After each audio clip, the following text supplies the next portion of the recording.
காலையில் கிராமத்துக்கு போயிருந்தேன். அப்போ ஒரு விவசாயி நினைக்கிறேன், அவர் விவசாய வேலை தான் செய்கிறாரு பரம்பரையாக. அவர் ஒரு கேள்வி கேட்டார். ஏன்பா நீ மாநாடுக்கு போயிருந்தியாண்ணா? இல்லை, நான் அதுக்கெலாம் போனேன், நான் நாம் தமிழர் கட்சிக்கு மலை மாநாட்டுக்கு போயிருந்தேன் அப்படின்னு சொன்னேன். சரிப்பா, எவ்வளோ காசு அறிவிச்சிருக்காங்களா அந்த இறந்து போனவங்களுக்குன்னாரு. நான் அதெல்லாம் சேர்த்து 34 லட்சம் வருதுங்கண்ணா. ஓ அப்படியா அப்படின்னாரு. நான் போன வருஷம் விவசாயம் பண்ணேன், இதெல்லாம் தண்ணியில் முழுங்கிடுச்சு.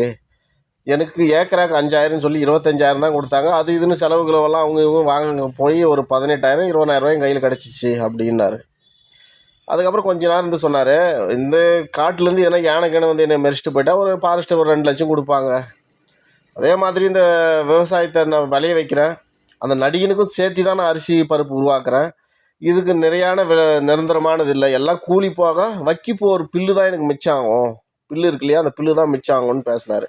ஏன்டா இப்படி பேசினுக்கிறாருன்னா கொஞ்சம் நேரம் ஓடிச்சுருந்தேன். அப்புறம் இன்னொன்று சொன்னார், ஒரு வேளை அந்த பாரி கூட்டத்தில் போய் அந்த நடிகன் கட்சியில் போய் கூட்டத்தில் போய் நானும் சேர்த்துருந்தா எனக்கும் 34 லட்சம் வந்திருக்கும்ல, வயசு 80 ஆகி போச்சு, நான் வாழ்ந்து என்ன பண்ண போகிறேன் அப்படின்னாரு. அப்போ தான் எனக்கு ஒரு மாதிரியாக இருந்துச்சு. ஏன்னா அப்படி சொல்கிறேன்னா, ஆமாப்பா, நாங்கள் விவசாயத்துக்காக போராடி நெடுரோட்டு நின்று செத்தா என்ன தருவாங்க? ஒரு 50,000 60,000 தருவாங்க. இந்த மாதிரி கூட்டத்துலேயோ இல்லை ஏதோ ஒன்று பஸ்லேயோ கிஸ்லேயோ மாட்டின்னு செத்தா கொஞ்சம் காசு ஜாஸ்தியாக கிடைக்கலன்னாரு. ரொம்ப மனசு எனக்கு வருத்தமாயிடுச்சு. எதையோ ஒன்று அவர் சொல்ல வந்தார். எல்லாருக்கும் நான் சோறு போடுறேன், எல்லாரையும் காப்பாற்றுறேன், எங்களை யாரும் நீங்கள் காப்பாற்ற போகிறதில்ல, கொளுத்து போய் எல்லாம் போகிறீங்க, இப்போ சாகுறீங்க, உங்களுக்கு அவ்வளோ பணம் கொடுக்குறாங்க அப்படின்ற மாதிரி அவர் பேசிட்டார்.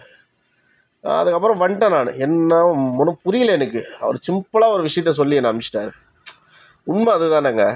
இன்றைக்கி விஜய் அந்த பேரை விட்டுருங்க, அந்த கண்டாவதி பேரை, ஒரு நடிகன் சாப்பிட்றது கூட சோறு தானேங்க. அதை உற்பத்தி பண்ணுற விவசாயி செத்தான்னா, அவன் போராட்டம் பண்ணான்னா, அவனை விலங்கு தாக்கிடுச்சுன்னா, அவன் நிலம் அழிஞ்சு போச்சுன்னா வெறும் 5,000 10,000 50,000 தான் தரும்.